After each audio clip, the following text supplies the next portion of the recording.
Awesome. So this is probably one of my favorite episodes, I think. A, we've got Olivia. B, we have the snowman. And C, we've got Christmas tree. So we're going to dive right in. So thank you for joining me on another episode of Content That Connects. And sort of without further ado, and see if you can do it in carol form. Um, over to Olivia Kager. Thank you. Thank you for having me and my buddy Frosty here and the tree as well. I'm very excited to be here. First of all, as per usual, the disclaimer, everything that I say here are my own views. They do not in any way reflect the views or position of the company that is engaging me. Yeah, just a hello to everyone. Very excited to be here. Very excited to have this Christmas special. And maybe just to introduce myself a little bit, my name's Olivia Kager. I'm currently the commercial lead for immunology at Kyowa Kirin. In terms of my background, I always call myself a bit of wanderer of the world. I'm a physician by training. I added a bachelor in corporate management when I started working in pharma, and I'm also a certified coach focusing on career coaching and authentic leadership for women in business. So I would say that I've been able to merge science, business, and leadership background and knowledge over the years. And I always like to talk a little bit because people sometimes ask me, well, you've done quite a number of different things. How does that all Yeah. kind of come together? Was that planned? How did you get there? And I always like to say that my professional journey reflects, a bit of a blend of planning, coincidence, spontaneity, and luck. So let me give you an example. Initially, I wanted to become an artist. I sat down with my parents after school, very typically, kid, what do you want to be when you grow up? And I said, a painter. My parents, who are very liberal, but they were like, oof, that's, oh my God, kid is going to live under the bridge. So they said, okay, well, what else? And I definitely did not say medicine first in any shape or form, but they're smart people. So they said, well, what are you good at in school? Things that you enjoy doing, that's usually also, what you're good at, and vice versa. So I said biology, chemistry, physics. They're like, medicine could kind of make sense. So why don't you try? And so, I tried, ended up loving it. But I never pictured myself as actually being a physician. So at the end of studying medicine, I was like, oh, shoot, what do I do now? So I was lucky enough to then find or meet an ex-medical student who had actually transitioned into the pharmaceutical industry. So I was intrigued and I decided to try it. And since then, I started in patient services, then did medical. And yet again, the thought of being in commercial never crossed my mind. On the contrary, I was like, I'm a physician, I'm medical.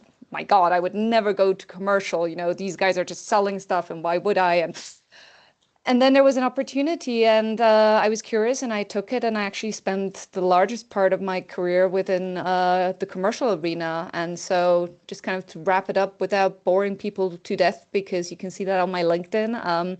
I've worked in big pharma, small pharma, roles of increasing responsibility, locally, regional, global, as I mentioned, across numerous functions, patient services, medical, marketing, sales, and the largest part spent in therapeutic areas such as neurology, oncology, rare disease, and immunology. So that's a Yeah. little bit about Wow, myself. wow, wow. Now that's how you do intros, right? So this is something to learn for the other guests as well. So Olivia kind of like blown away there. So much information, so much good stuff there, right? I guess we'll start with the first question. And I think a lot of the listeners will have it anyway. So, how's the artistry coming along? Because that's the stuff that we want to know. Have you painted anything recently? I still do paint, although I used to paint like on large screen, really with acrylic paint and all of that. Nowadays, it's more like notebook sketching and so on. But it is really something like a creative outlet that I need. And interestingly, what I found is there seems to be some sort of natural connection between art and the sciences, Mm. because when you go into hospitals, a lot of times when if you're paying attention, you'll see pictures hanging on the floors. And if you actually ask, who are those from, a lot of the times it will be from the physicians themselves. So there does seem to be that connect between at least medicine and arts, but I think also science and arts. So yeah, I think it's something that, just helps us balance and maybe also see the science from a different perspective. So still For there, sure. still drawing, just on a smaller Well, scale awesome, nowadays. awesome. Yeah, I guess like my handwriting's so bad, like people say it's like doctor's handwriting. But it could pass for art, I'm sure. There you It go. There you go. depends. Abstract But art. so every sort of like Asian parent or Indian parent's dream, right? Like their child wanted to be an artist, ended up becoming a doctor. But in terms of where you've gone with this, one of the things that when we first met, I believe we first met when we were, discussing this at MAPS earlier this year. And I think you're one of the first people I met who came from that sort of commercial arena into medical and medical into commercial. Massive advocate of it because I believe that removes silos just naturally, right? Like if you're working both functions, you understand both challenges. Um, it's a very unique set of skills, Olivia. So do you want to just like take the audience through how that's transpired and how that's maybe sort of helped you in your career today? Mm. Well, how it transpired is mostly, and I told that story at the beginning because that's something that has accompanied me throughout my entire career. I always had a sort of plan, but I always remained open and curious to exploring. And although, for example, as I shared at the beginning, initially I said, no, absolutely, I would never do commercial. An opportunity came up. So I was asked whether I wanted to, within my company back then, take on the role of a product manager in oncology. And I was really curious about the oncology space. That was something that I always wanted to get into. And so in my mind, I said, look, here's an opportunity to get into a therapeutic area that you're really passionate about. And you know what? If you don't end up liking commercial, do it for a year. It's great skills that you can learn. It will enable you to see the business from a different perspective. And you can always go back to medical. I Yeah. mean, you're at that point, I told myself, you're young, you have time, what's a year? There's nothing to lose. And I think that is how generally these changes, as I said, I switched to commercial, and then a few years ago, I switched back to medical, and more recently, 6 months ago, I switched back to commercial. It was always driven by curiosity and the want and need to learn and to see things from different perspective and to have a bit more of a holistic view and approach to the business. And that's also how it has helped me along my journey, because obviously if you're able to not only understand the function but actually having lived in it, having been in the shoes of those people, it's a very different way that you approach cross-functional collaboration. And we throw that term around quite a lot in the industry, and you just mentioned breaking down silos, cross-functional collaboration, and I'm a huge advocate and believer in that for a number of reasons. It makes working more fun, but especially thinking about how the external environment is developing, we need to. It's not a nice to have, it's a must. We need to break down those silos because we're not reflecting the need and the reality of the external market. And so, looping back how this experience has helped me to do that is, as I mentioned, just by being able to actually have lived experience of working in that function, Yeah. which automatically enables you to build those bridges more sustainably and more authentically. And the funny thing is, when I changed to medical, back to medical 3 years ago, initially I was a little bit nervous because I had just come from 10 years in commercial. And in my mind, I was thinking, oh my God, what are people going to think? They're going to say like, oh, that commercial person, she has no idea what the hell is she doing here. And the number of people who said, this is amazing. You'll be able to help us translate what we mean to our commercial colleagues and vice versa, which on one hand, for me it was nice to hear, right? At the same time, I was like, why do we even still need a translator? Why is that Mm. necessary? And I think one of the answers is because there's still not enough people who have been able to truly do both and understand both. Because it's, as I said, one thing understanding it, it's another thing actually doing and living that experience. So, Yeah, for sure. I think, if I was to be brave enough to say it, I think a lot of that comes down to the real experience and it's that lived experience. So, mm, you mentioned 10 years in commercial. That's no small stint, for some people that's a career, right? mm, And in my 20 odd year career, I think I've spent 3 years in medical, right? But I've been lucky enough to be involved in terms of maps, right, through yourself and Natasha and Dean and the team. And I think one of the bits that's really interesting for me is the viewpoint necessarily doesn't change in terms of advocacy, right? Because we're all doing it for the patient. I think what genuinely changes, right, is the appreciation of like walking in that person's shoes. Yeah, Mm. which is the bit I think sometimes we can miss. And I genuinely urge a lot of people, if you're listening to this and you haven't gone into the other function yet, the dark side or whatever you want to call it, either one, right? Doesn't really matter whether you're coming from No. commercial or medical. Please do. I think it is a incredible experience, and Olivia's testament to that in terms of having that sort of rounded skill set off the back of it. So, And you really, Olivia, you have sorry. nothing to lose. I mean, I've had these conversations with my own team members and my medical team a few years ago, but the amount of discussions I had to say, here's an opportunity in commercial, please take it, go ahead. You have nothing to lose. As I said, even if you're heck, I was, I don't know, 25, 26 back then. And I'm like, okay, if I lose a year, that's it. There's nothing really to lose. But honestly, even if you're 40, what do you have to lose?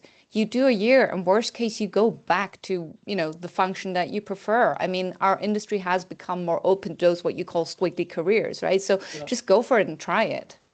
Yeah. And I think that, if we were to look back at 2025, it has been nothing but a year of seismic change, right? Like even from the moment like when we walked out to do the masterclass in Paddington, I think so Hmm. much has changed, right? Because you've got the tariffs coming in, you've got MFN pricing coming in, you've had changes across the sort of API spectrum, then you've got lots of our colleagues who have suffered in terms of job losses and the restructures, right? We've seen vendors being let go. We've seen a lot of change. Like, what is the sort of things you take from 2025 Mm. that you've kind of seen in the industry. It doesn't necessarily have to be where you're working, but also like I would love to get some of your predictions for 2026 because Mm. I feel like there is some sort of enthusiasm and energy sort of coming back, from the discussions, certainly with the UK and the US deal around VPAG. But I just wanted to get your thoughts. Mm. I mean, what I've seen in 2025, I think it's very interesting because maybe with the exception of, the geopolitical dynamics, MFN, access, and all of that, which maybe was a little bit more unexpected. I think there's a number of trends that we have been seeing building up over the last few years, but I feel they've really come, and for lack of better terminology, to fruition this year. I think with all of them converging, the reality of a lot of these trends is just becoming so much more imminent, and the convergence of all of those trends is starting to hit the industry with all its force. So, and what do I mean when I say that? I think on one hand, there's the fact that the healthcare systems are stretched beyond capacity. If you think about Yeah. it, I think around 80% of physicians nowadays, at least that's what kind of most of the surveys tend to say, are stretched beyond their full capacity. Hence, patient backlogs are growing. Then, meanwhile, we're drowning in health data that we don't really yet know how to use. Our customer base has flipped. 80% now are millennials who are expecting something completely different. Then climate inequity has shifted from corporate social responsibility talking points to really being a business imperative. And then add, value-based care and the pricing pressures that we've talked about and the geopolitical fragmentation. And you really have like a business model under siege, basically, right? And I don't think, as I've mentioned, that a lot of these things are really new. I just think that the pressure and the reality of these trends has increased. And again, especially the convergence of these forces are starting to become very top of mind for the industry because they're existential and they represent a fundamental need to redesign our operating system. And I think that is what the industry is starting to realize.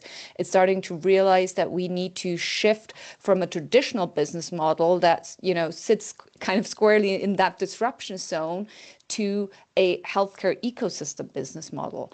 And, it must recognize that its license to operate increasingly depends on how we're able to demonstrate and stretch strengthen the entire ecosystem that I've just talked about, and not just how effectively we commercialize our molecules. So, I think the uncomfortable truth that is starting to become reality for the industry is that if the healthcare system collapses under the weight of all of these trends, pharma collapses with it. And we cannot succeed in a failed system. And that means, as I mentioned, our job is no longer to just make great medicines. It's being a partner that makes the system work. And that requires that identity shift. And so I think that is a realization that really has come front to mind now for the industry. And so looking forward to 2026. And I don't know if this is my prediction or if this is also wishful thinking. But it's Christmas. You can wishful think anything. Yeah, it's exactly. So wishful thinking, and on top of my Christmas list is that the industry is able to drive that identity shift and to change from being a operating as a molecule manufacturer who sells to gatekeepers to really a new model where we are data stewards, system strengtheners, and health outcome partners who happen to also make medicines.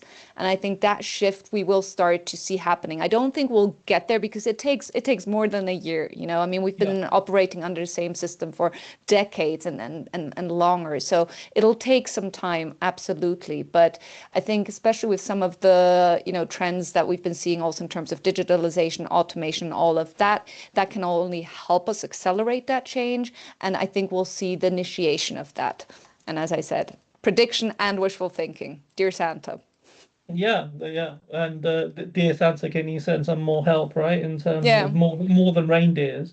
But one of the things I was going to just touch on there, and I think you covered it very sort of eloquently, which is the fundamental model has changed because we know that the healthcare system is under a huge amount of undue pressure, right? So we know that we have to evolve. We know that there are new players coming into the space. Now, one of the trends that I've seen is this direct to patient piece, and I think I've mentioned about it a few times, right? Especially online. So we speak about, Lilly Direct, we speak about Novo's efforts, and we speak about AZ's efforts. That's an area that we see growing because that's a lot around, management using telemedicines, having a logistical supply chain, and kind of essentially, going direct to the patient.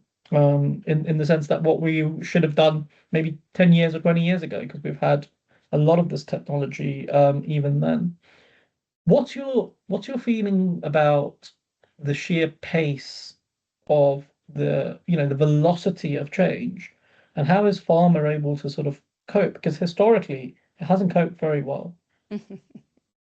That is very true. Our industry is not an industry that changes quickly. As you said, the pace is changing. And I would say as I mentioned, ecosystem is changing at unprecedented speed, and I don't see that slowing down in any shape or form. On the contrary, I think it's just going to continue to accelerate. Some of the trends, again, like digitalization, obviously driving that. But I think the other piece, as I mentioned before, the convergence of all of those dynamics also adding to that pace. And I do think, to be very honest, that the industry will struggle with that pace because, as I've mentioned, we are a quite conservative industry. And an example that I always like to share is if you think about banking, for example, and you think about banking maybe 10, 15 years ago, maybe it's even longer, which will show how old I'm actually. But I remember I still used to actually physically go to a bank with, notes or coins that I wanted to put on my bank account.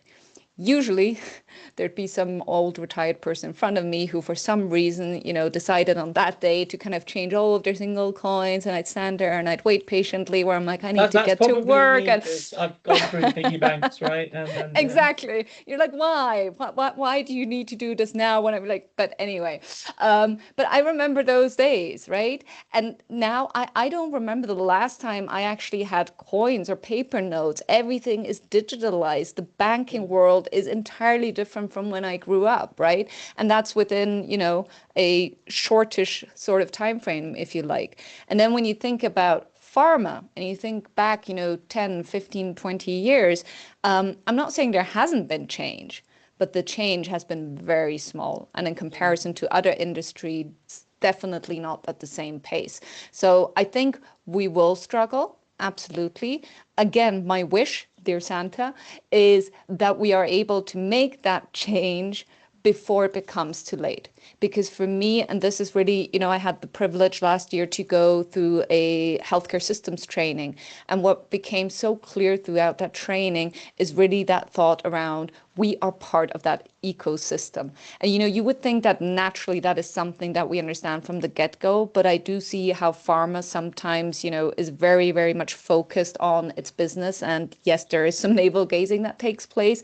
So being able to understand that important critical element of we are part of a system that is failing and we cannot afford to not change at the same pace, because if we do, we will fail. So as I mentioned, my wish is that we're going to be able to make that change quickly and leverage a lot of the things that we have that will enable us to do so. We have what we need to change, but it's more about the mindset and the ability to work together within companies and again with the external partners to make that happen.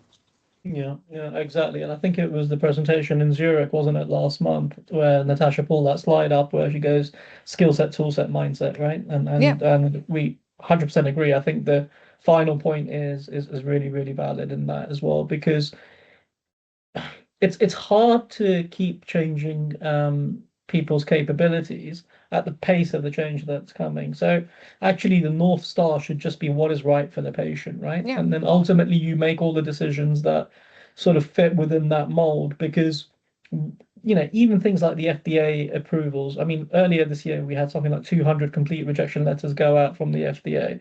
That pushed a lot of pharma companies back, right? And I think sometimes we can get so clearly focused in that top 10. Everybody's talking about the top 10 pharma companies, a bit like the Magnificent Seven sitting in the S&P 500. There is another 90 companies in that top 100. And number 100 is worth $8.16 billion.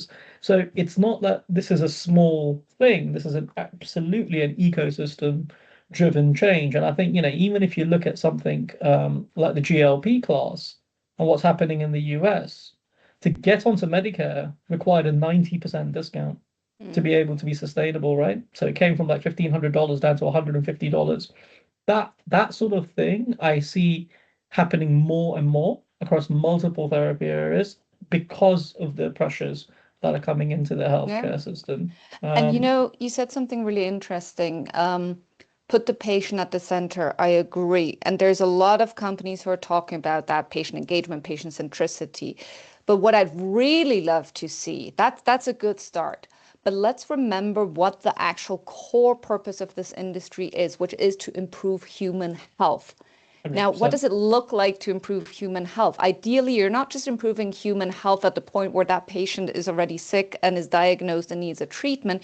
You're looking at it from a much more holistic view, which I think a lot of players, not classical industry players, are starting to do. Think about things like prevention, for example. Mm, So I think we really need to refocus not only on the patient, but again on our core business and our core purpose of why this business exists, which again is to improve human health. And there's a few things that we can do, that, for example, start transforming R&D from not just looking at unmet medical needs, but look for unmet health needs. And that includes yeah. adherence barriers, that includes care fragmentation, equity gaps.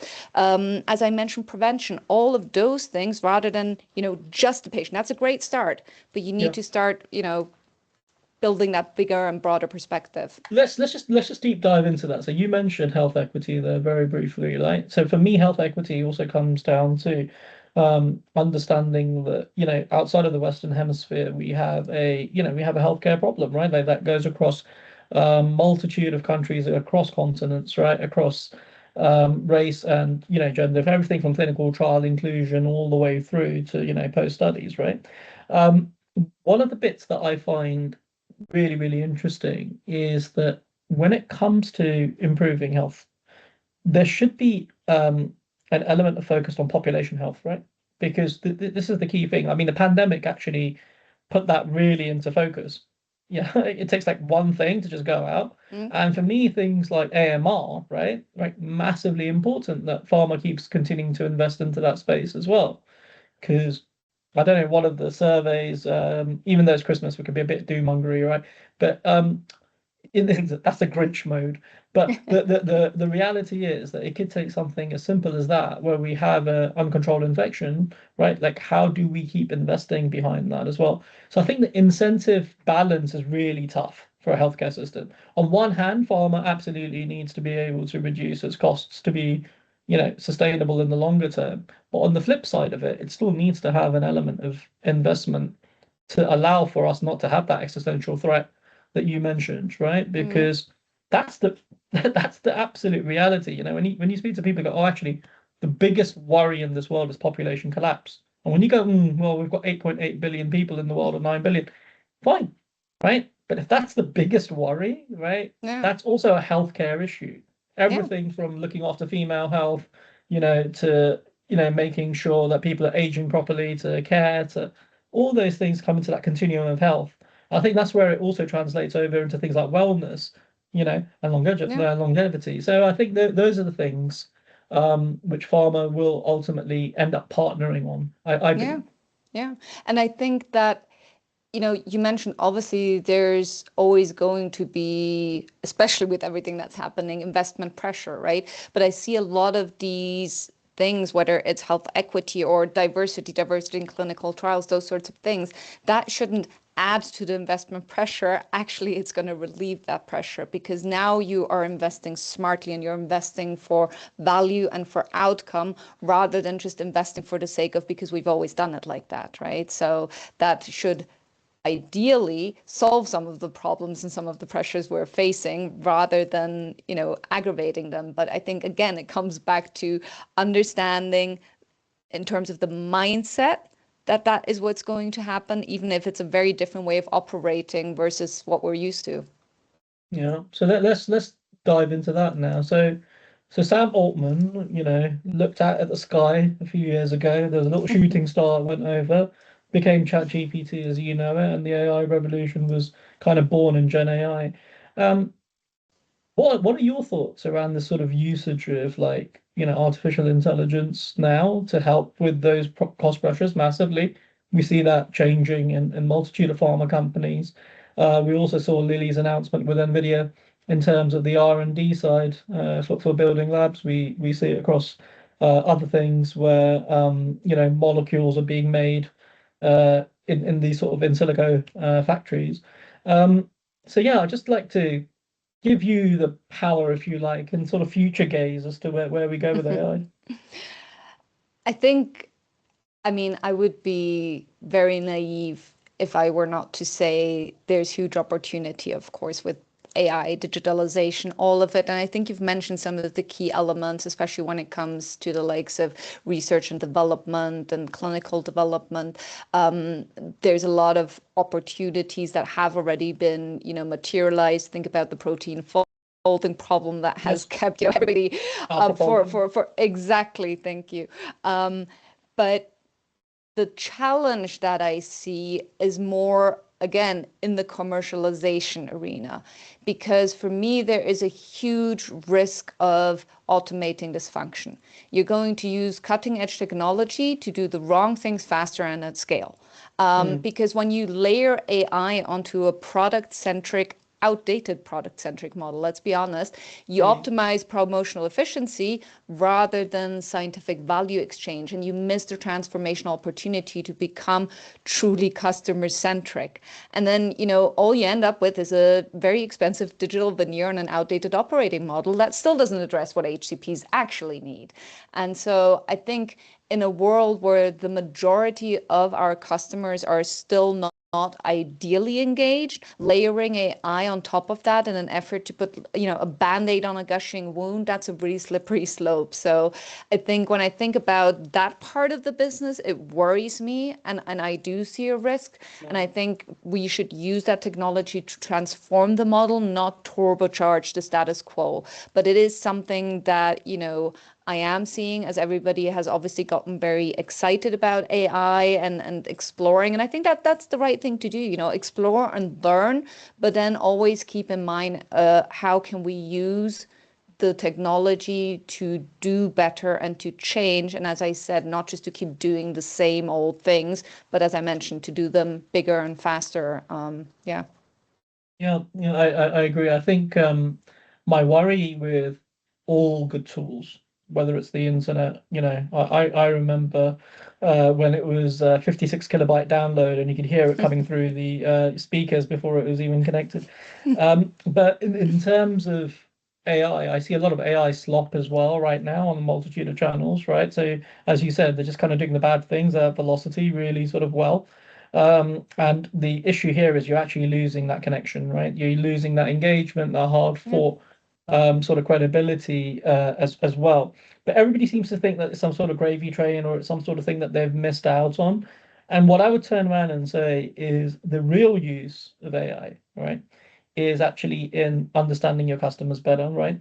And then Hmm. from that point, you can serve them better, and you can gain efficiencies in certain things, right? Whether that's like content and omni-channel in whichever sphere. Obviously I'm going to talk to that because that's my subject matter expertise on Mastermind, right? But those bits, I think aside, there is a real capabilities gap between where we are and where we need to be, even with people using AI. And I think a lot of that is Yeah. just at the speed of the models changing, Yeah. as well. But that's for a whole other talk. And no, and I absolutely agree. As you said, it already is giving us the ability to truly understand our customers better. Great. The challenge is, what are we doing with that? Because if we're still, working in silos, if we're still not able to transform insights into strategic actions, then all of that knowledge is wonderful, but it's really wasted, right? Yeah, So if we're not changing the ways that we're working internally and that we're using that knowledge and that we're using that data, again, it's a band-aid on a gushing wound. So I agree, the ability is there. We just need to become better at using it. for sure, for sure. I think you know what we've got to that point where we probably want to break up all the seriousness of pharma and let's just have a chat about this now. So this is the cool part, right? This is the part where you get to tell me. So favorite Christmas movie, Olivia? Ooh. Favorite, okay, it's got to be Kevin Home Alone, Really? Which always. one? The first one, and I will tell you a second one just to kind of publicly embarrass myself a little bit. But yes, Love Actually. I know it's so kitschy, but I'm like when it's on TV, and yes, I do still watch TV sometimes, mostly when I'm with my parents. Uh, that's I'll put it on. Awesome. Favorite Christmas song? You told me you'd be asking this, and I was actually stressed about this question the whole weekend because There's I only was one like, right answer. No, I'm kidding. I was literally stressed because I'm like, there's so many. I don't know how to choose. And then I realized something. It's like shoes. You can never have enough, although my partner consistently begs to differ. But, you know, there isn't one favorite one. It depends on the context. So I'll give you a few, if I may. Please. Driving home to my parents in Austria, well, guess what? It's going to be driving home for Christmas. I don't think I need to explain that one any further. You can sing it. I might sing the next one. Let's see. When I want to make people smile, it's Rudolph the Red-Nosed Reindeer, because when I was a kid in school, we had a little choreo that went with it. And, as a grown-up, it's just silly enough to make people smile, but it's not stupid enough, or it's still cute enough to not be totally embarrassing. When I'm hungry, it's A Marshmallow World. When I'm Ah, nostalgic, yeah, it's a marshmallow. Um, so nostalgic, classic mood. That's Have Yourself a Merry Little Christmas with Frank Sinatra. When love I it. want to smile, this is actually probably one of my favorite ones. I've Got My Love to Keep Me Warm, because for those of you who don't know that song, it starts with the snow is snowing and the wind is blowing. And every time I'm just sitting there, really? How surprised? I mean, what is snow supposed to be doing? Of course it's going to be snowing. It's not going to be raining. So I don't know. It just makes me smile every single time. Like, snow is snowing. No. Seriously? Who would have thought? And then last but not least, if I am feeling cheeky and cheesy and I want to annoy my partner, who, bless him, he's been listening to Christmas music since end of October, I will have to go with Wham or Mariah. That's just always, that has to be on the list. That Yeah. always has to be on the list. I think you've got the full gambit there, so yeah, there you go. If the partner's listening, when they're coming in, they'll just be on auto loop, those song selections. And if you could have Christmas in any sort of like dream place, right? Like this is the other thing that lots of people want to do, but they never kind of get to do.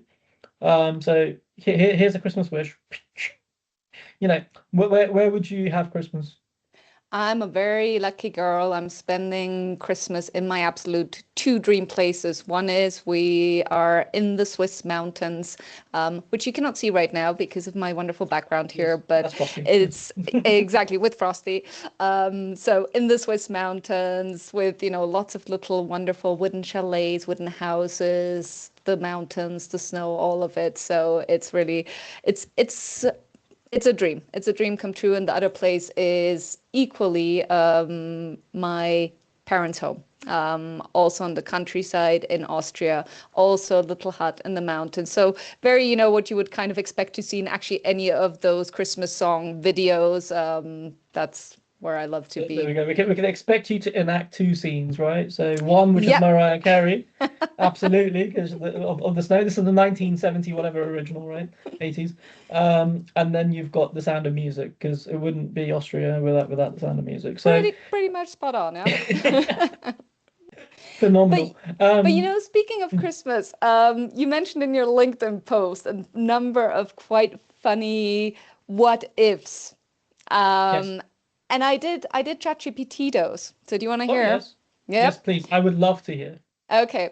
So the first one was, and I found these really funny. So what would AI look like that only hallucinates on peppermints? And I put that in ChatGPT. I'm like, oh, okay, I'm so curious. And I'm going to read this. It would be an AI that's perfectly rational until peppermint enters the room. The moment peppermint is mentioned, detected, or inferred, it confidently hallucinates, but only about peppermint.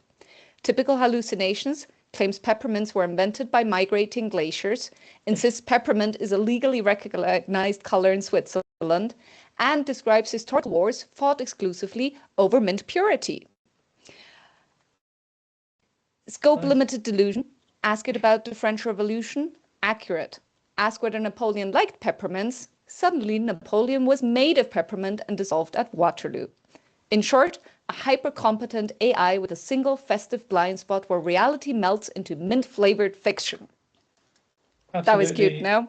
Yeah, brilliant. I'm going to use that at Trafalgar Square when we're discussing Napoleon Go for it. in London. And I guess in terms of sort of rounding off the most recent conference that we were at in Zurich, do you want to give the audience a sort of flavor? Because the energy you brought was like, eclectic, right? To that session with Dr. Miguel Zayek. And I just wanted to like elevator pitch me. What did we discuss? What did we go through?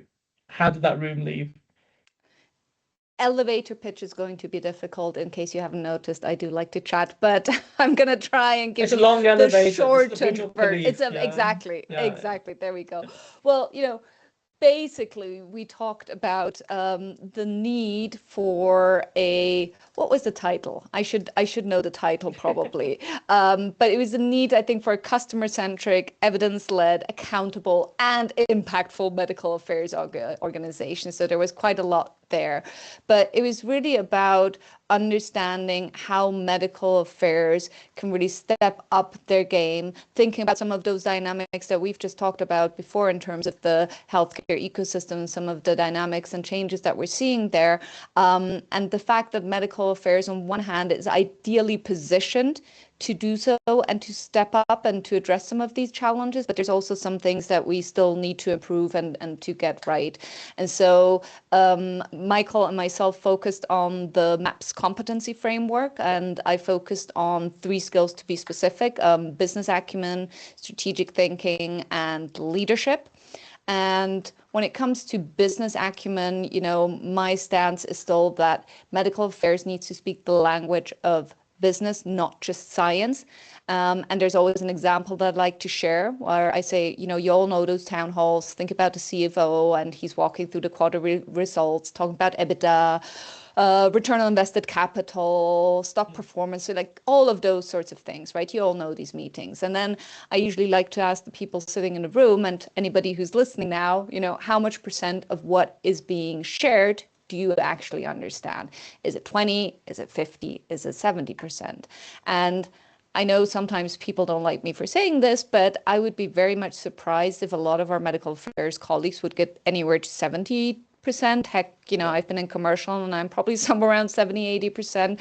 So it's about being really honest with yourself and understanding that, yes, your main day-to-day core capability and responsibility revolves around the science, but you are working in a for-profit generating company and you need to be able to speak, to understand, and to speak that language.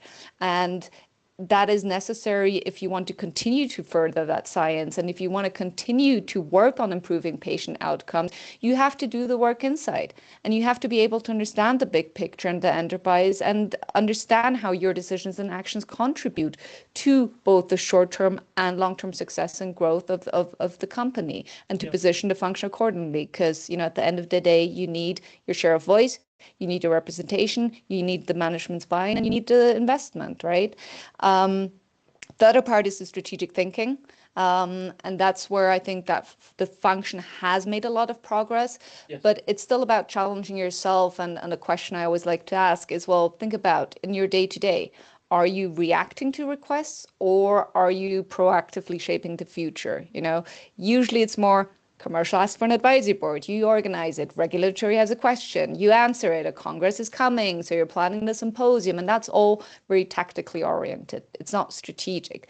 And strategic thinking, and keep that in mind, really means moving from being an order taker to a strategic partner, and from being task focused to outcomes oriented.